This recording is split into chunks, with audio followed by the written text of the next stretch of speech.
Congo, Congo nde mboka, mboka ngo mokengeli koi, mboka ngo mokengeli léopard.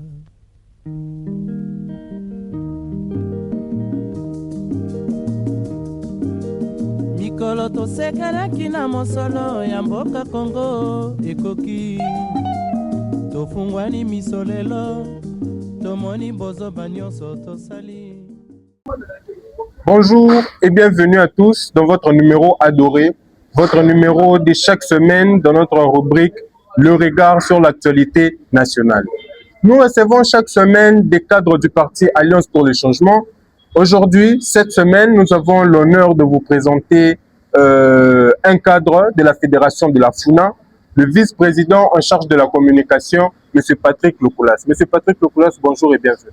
Bonjour, M. Grady, et je vous remercie pour l'invitation. Je pense que vous allez bien, vous vous portez très bien. Oui, on se porte bien malgré la situation de notre pays.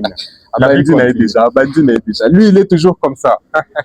En tout cas, vice-président, nous allons parler de la crise institutionnelle qui traverse notre pays. Ouais. Monsieur le vice-président, vous êtes du parti Alliance pour le changement, parti de la C64.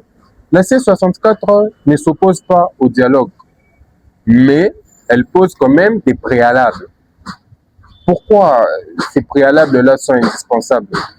Bon, ces préalables-là sont indispensables parce que nous voulons avoir une solution durable, une solution qui va ramener la paix dans notre pays. Alors, face à cette solution que nous cherchons, on ne peut pas faire un dialogue superficiel. Si nous allons dans un dialogue superficiel, moi je pense qu'on va toujours donner des béquilles à ceux qui sont au pouvoir, de rester au pouvoir au-delà de leur mandat, et puis faire entrer quelques-uns qui sont encore soifés du pouvoir pour rejoindre l'union sacrée au gouvernement. Et la solution ne sera pas trouvée. Nos compatriotes qui sont à l'Est et qui meurent jour et nuit, les morts ne vont pas cesser. Il y aura toujours des gens qui vont commencer à tomber jour et nuit. Et ça, la C64 ne partage pas cet angle de choses-là. Donc, nous voulons poser ces conditions pour qu'une fois autour d'une table, que la guerre cesse, que la paix revienne et que nous puissions contrôler les 4 points de notre pays, la RD Congo, chose que nous ne contrôlons pas aujourd'hui. Mais parmi ces préalables que vous jugez indispensables de la C64, nous avons vu que la C64 a demandé au président de la République de renoncer publiquement au projet du changement de la Constitution. En quoi le fait que le président de la République renonce publiquement au projet de changement de la Constitution mettra fin à la guerre? Bon, moi je pense que ça sera une garantie parce que ce soit nous qui faisons l'opposition au régime Tshisekedi ici à Kinshasa, que ce soit ceux qui sont à l'Est. Il y a certaines revendications, si vous entendez, vous allez comprendre qu'il y a des gens qui accusent le président Tshisekedi de violer la Constitution. Et cette violation, lui-même l'a déclaré publiquement, qu'il n'a pas besoin d'un 3e mandat, mais si le peuple lui donnait un 3e mandat, il est prêt à continuer.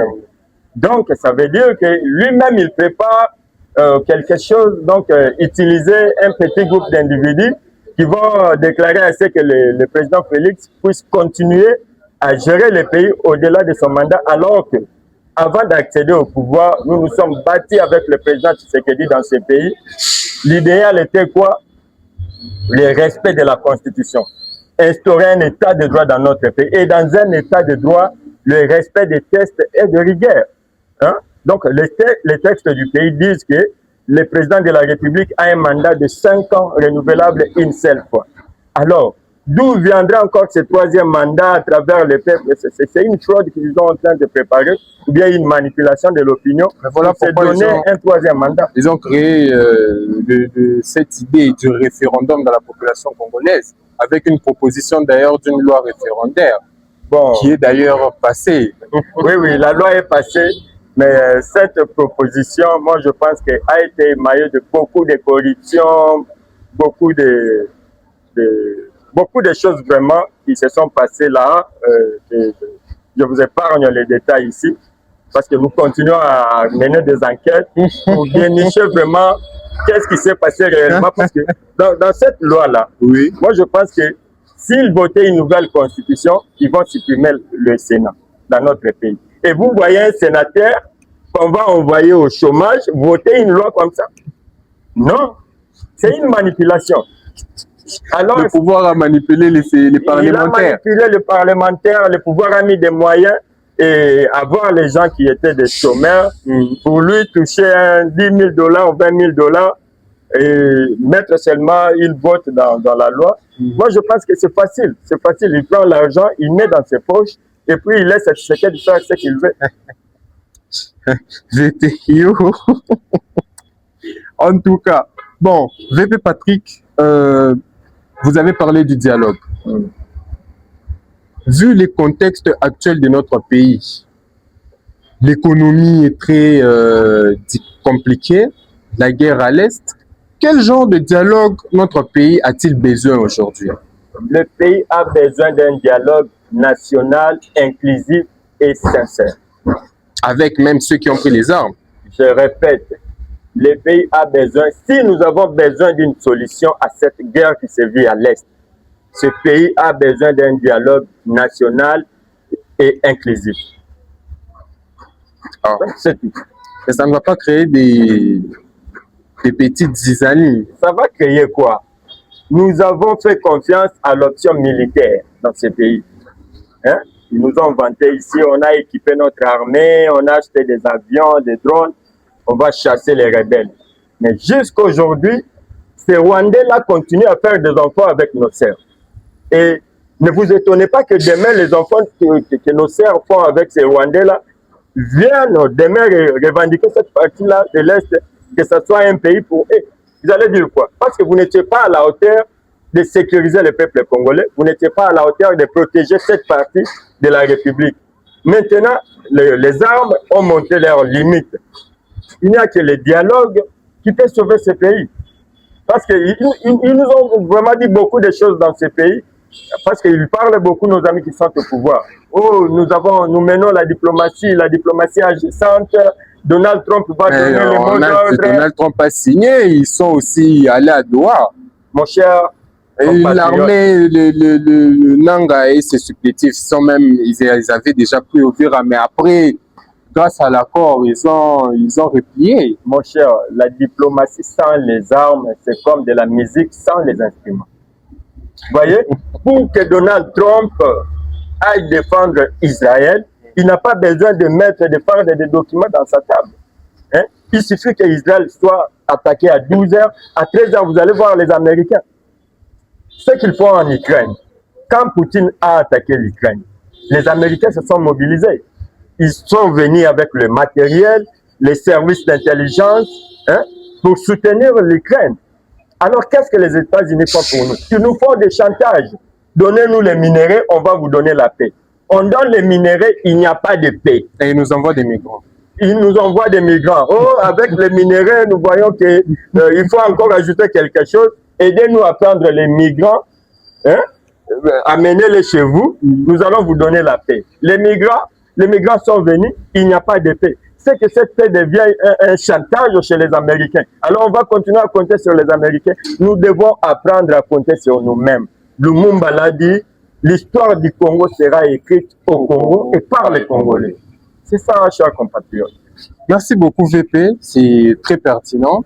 En fait, VP, nous allons plonger dans Bujumbura. Nous avons vu le présidium de la C64 a fait un déplacement vers Bujumbura pour rencontrer le président du Burundi, qui est en même temps président en exercice de l'Union africaine. En fait, pour ceux qui ne comprennent pas les enjeux, expliquez-leur un peu. Expliquez-nous, bien sûr, quel est le rôle de l'Union africaine dans ce conflit ici, à l'est de notre pays? Bon, moi, je pense que cette Union africaine a toujours été complaisante vis-à-vis des dirigeants africains. Cette Union africaine n'aide pas l'Afrique à aller de l'avant. Parce que la guerre qui se vit à l'est de notre pays, Ça n'a pas commencé aujourd'hui. Et parmi les gens qui nous attaquent, il y a un membre de l'Union africaine, le Rwanda. Qu'est-ce que l'Union africaine a déjà fait? Avez-vous déjà entendu l'Union africaine condamner le Rwanda? Non. Mais ils sont là, hein, en train de chercher des solutions superficielles. Or, le problème est profond, ça ne peut être résolu que par des solutions profondes. Mais malheureusement, l'Union africaine souffle au même moment le chaud et il souffle le froid. Pourquoi il souffle le chaud? Parce que on lui place de condamner Kagame publiquement et de l'exiger à retirer ses troupes. L'Union africaine ne fait rien. Quand les dirigeants africains s'organisent pour violer des constitutions, on ne sent pas l'Union africaine. Hein? Mais quand il s'agit d'un peuple qui veut se lever pour mettre fin aux aventures, vous allez voir l'Union africaine, parce que chez eux, ça se limite seulement avec des communiqués. L'Union africaine condamne, l'Union africaine appelle au dialogue, appelle à la paix. Mais cette Union africaine doit aussi avoir une force de dissuasion. Mais malheureusement, on a fait confiance, encore une fois de plus, au président burundais, dans le cadre du respect quand même. On ne pouvait pas boycotter cette invitation. Et cela n'a rien changé sur notre détermination. Croyez-moi, nos leaders sont partis au Bujumbura, au Burundi. Ils ont échangé avec le président burundais, le président actuel de l'Union africaine. Mais notre détermination reste la même. JP, certaines voix accusent les opposants, les leaders de la C64, d'aller négocier des postes ou même vendre leur serment patriotique au Burundi. Quelle est la lumière que vous pouvez faire sur cette question? Bon, moi je pense que nos leaders étaient clairs lors du point de presse qu'ils ont tenu au CEPAS. Ils ne sont pas partis là-bas pour demander de l'emploi à qui que ce soit. Ils ne sont pas partis là-bas pour vendre notre combat.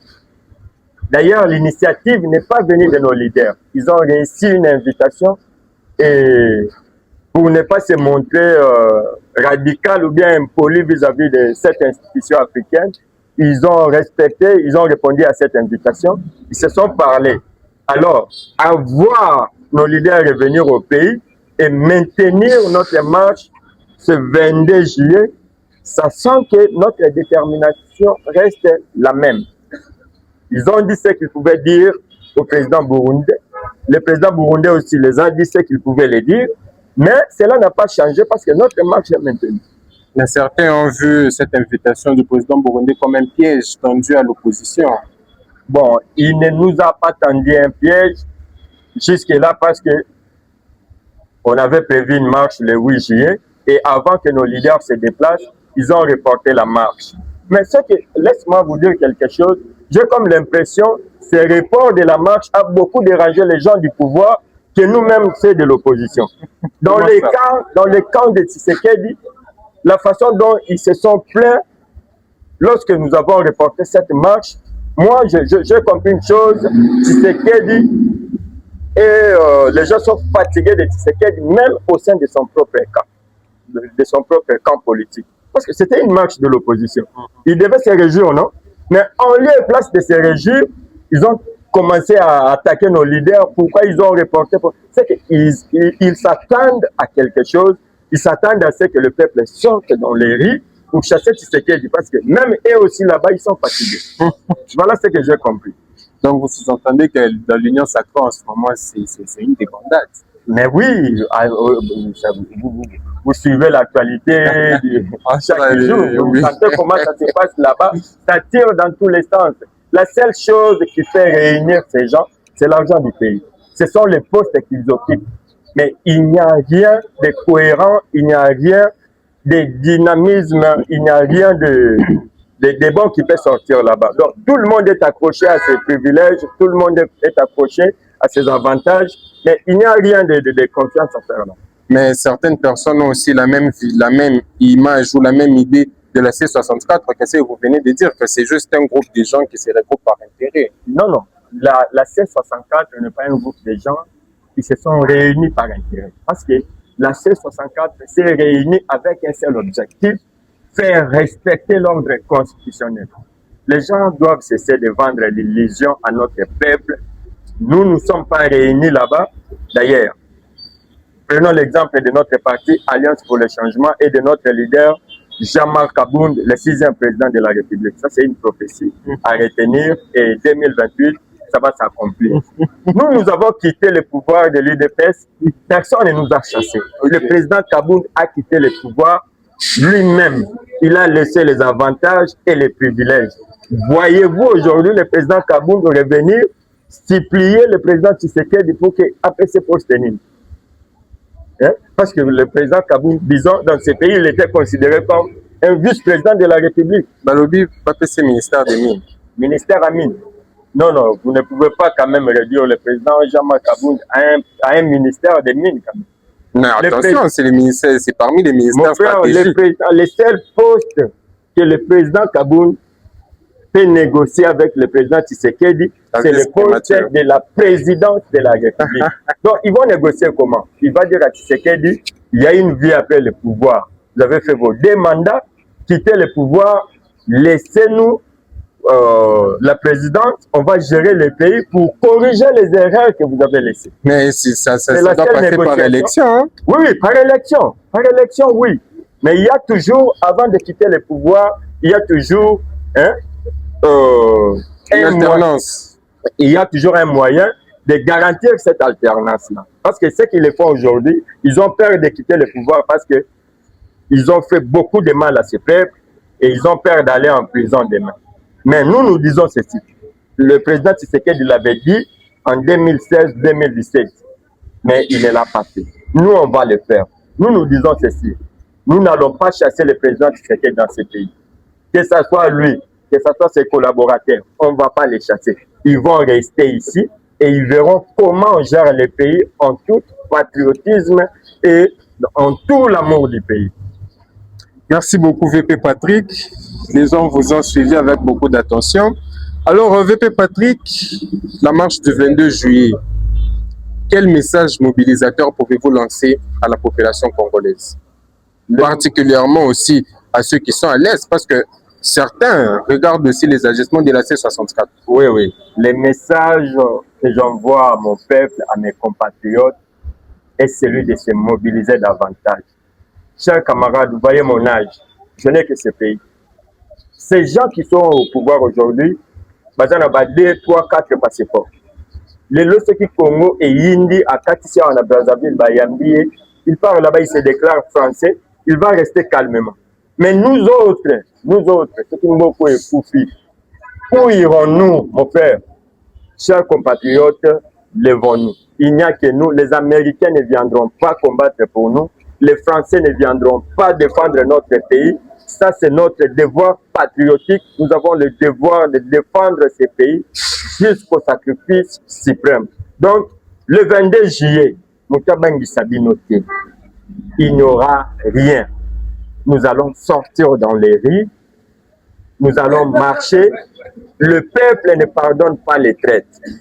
Si le président Tshisekedi a prêté serment sur cette constitution et qu'aujourd'hui il ne le respecte pas, il est considéré comme un traître et la place des traîtres n'est pas à la présidence du pays. La place des traîtres est en retraite. Merci beaucoup VP. Cette émission a été très instructive. Merci à tous nos abonnés d'être restés fidèles à votre numéro.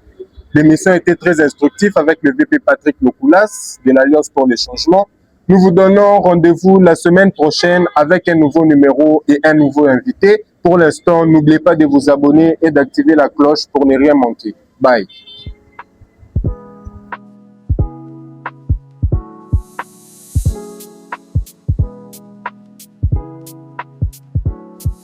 Kolo tosekanaki na mosolo ya mboka Kongo ekoki tofungwani miso lelo tomoni bozoba nyonso tosali